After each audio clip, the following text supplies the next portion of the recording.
அறிவே மனம். உங்கள் விளைவியல் சகோதரி எம்எஸ்கே பிரியா. மனச்சோர்வு ஏன் வருது?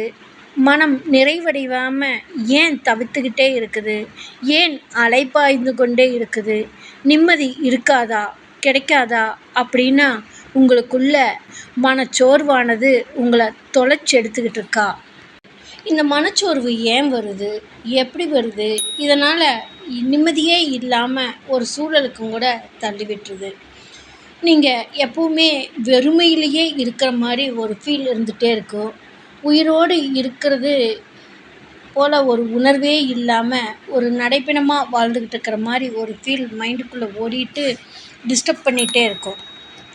அது மட்டும் இல்லாமல் வாழ்க்கையில் தானாகவே எல்லா பிரச்சனைகளும் கடந்து போகும். அது நேரம் வர்றப்ப சரியாயிரும், பின்னாடி சரியாயிரும், சூழல் வர்றப்ப மாறிடும் இப்படின்னு சொல்லி மனதுக்குள்ள அவங்களோட பழைய அறிவு வளர்ச்சிக்கு இல்லாமல் சோர்வுக்காக வேலை செஞ்சுக்கிட்டே இருக்கும். தெளிவாக பேசவே முடியாது, தெளிவான ஒரு முடிவெடுக்க முடியாது. எப்போவுமே ஒரு சோகமான மனநிலையிலேயே இருந்துக்கிட்டே இருக்கும் மைண்டு. ஒரு உணர்வே இல்லாத நிலைக்கும் கூட தள்ளி விட்டுரும். ஒரு சாதாரண ஒரு நிகழ்வும் கூட உங்களுக்கு பிரித்து பார்க்க முடியாமல் சிரமமாக இருக்கும். அடிக்கடி வெறுமையில் இருக்கிற ஒரு ஃபீல் இருந்துகிட்டே இருக்கும். அதாவது சோர்வுங்கிறது உட்காந்துக்கலாம், உட்காந்தோம்னா படுத்துக்கலாம், படுத்தா எந்திரிச்சிக்கலாம்.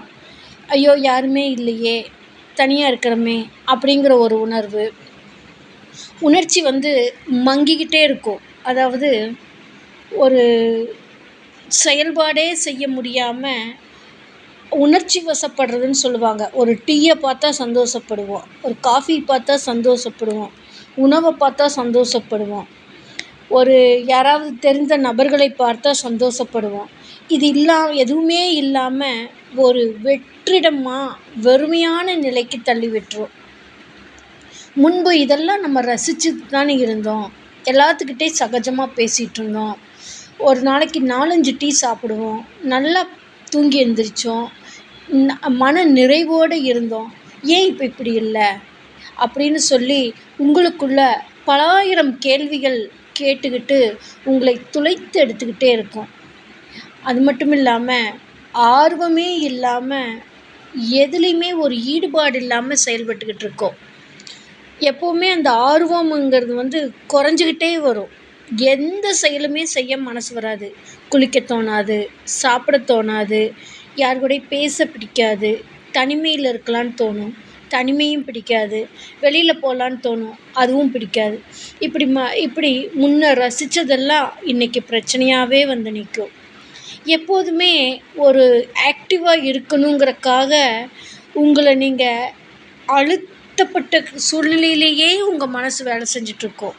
மற்றவங்க மாதிரி இருக்க முடியலையே, அவங்க என்ன நினச்சிக்குவாங்க, முன்ன பேசுன மாதிரி இருக்க முடியலையே, நான் முயற்சி செஞ்சு என்னால் முடியலையே அப்படின்னு சொல்லி உங்களை நீங்களே வருத்திக்கிட்டே அழுத்தப்பட்ட நிலையிலேயே வாழ்க்கை போயிட்டுருக்கறனால அந்த மன நிறைவு அப்படிங்கிறது இல்லாமல் மனச்சோர்வு அதிகமாயிட்டே இருக்கும்.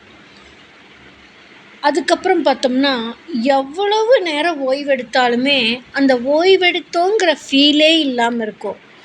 தூங்கியிருப்பீங்க, நல்ல தூக்கம் வரும், தூங்குவீங்க. ஒரு சிலருக்கு தூக்கமே வராது.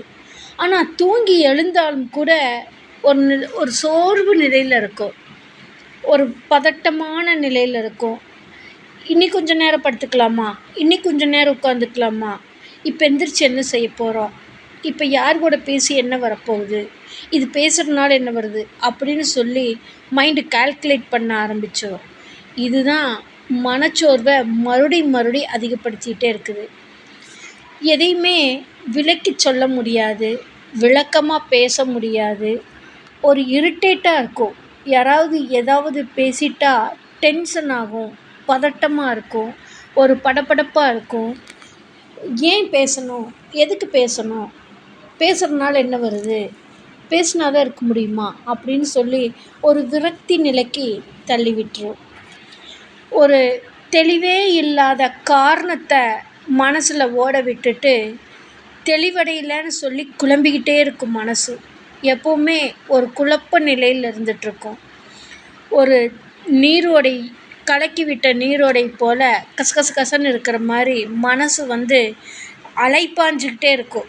இங்கிட்டு அங்கிட்டு சொந்தம் பந்தம் உறவுகள் ஏன் இப்படி அப்படி இதிலிருந்து என்ன வருது, இவங்க பேசுகிறதுனால என்ன வருது, இவங்ககிட்ட பேசினா என்ன வரும் அப்படின்னு சொல்லி உங்கள் மைண்டு வந்து ஓவர் கால்குலேட் பண்ணிவிட்டு எதுலேயுமே நிம்மதி இல்லாமல் கொண்டு போயிடுது. அப்போ இதுக்கெல்லாம் என்னதான் தீர்வு? இந்த மனச்சோர்வு வந்துட்டால் வாழ்க்கை முடிஞ்சு போயிடுமா? இல்லை இப்படியே நம்ம ஒரு பித்து பிடித்தவர்கள் போல ஆகி மனநோயாக மாறிடுமா அப்படின்னு எல்லாம் பல சிந்தனைகள் வரும். கூட இருக்கிறவங்களும் ஏன் இப்படி மென்டலாட்டம் பண்ணிகிட்ருக்கீங்க, உங்களுக்கு பைத்தியம் பிடிச்சிக்கிச்சு, ஏதாவது மருந்து சாப்பிடுங்க அப்படின்னு சொல்லி அட்வைஸ் பண்ண ஆரம்பிச்சிருவாங்க. இவர்களை புரிந்து கொண்டு இவர்களை வெறுக்க வேண்டாம், ஒதுக்க வேண்டாம். இவர்களுக்கு உளவியல் வழிகாட்டுதல் தான் இவர்களுடைய மன அழுத்தத்தை கண்டறிந்து மறுசீரமைத்து இயல்பு நிலை கொண்டு வரக்கு உதவி புரிய முடியும். அப்போது உளவியல் ஆலோசனை வழிகாட்டுதல்ங்கிறது வந்து no advice, no tutorial, no medication. இவர்களுக்குள்ள பதிவான அறிவை கண்டறிந்து மறுசீரமைத்து இயல்பு வாழ்க்கையை வாழ்வதற்கான வழிகாட்டுதல் சிகிச்சைகளை கொடுத்து கொண்டு வருகின்றோம். எங்களுடைய எம்எஸ்கே லைஃப் கிளினிக் ஃபவுண்டேஷனில் வாழ்க்கைக்காக முதல் கிளினிக் ஆரம்பித்து ஒரு தனி மனிதனின் வளர்ச்சிக்கு தேவையான கல்வி, பொருளாதாரம், உளவியல் ஆரோக்கியம், சமூக அந்தஸ்து இவற்றில் வெற்றியடைவதற்கும் வளர்ச்சியடைவதற்கும் மேம்படுவதற்கும் எம்எஸ்கே மைண்ட் செட் நாலேஜ் தெரப்பியில் எம்எஸ்கே மென்டார்ஷிப் புரோகிராமில் கொடுத்து கொண்டு வருகின்றோம்.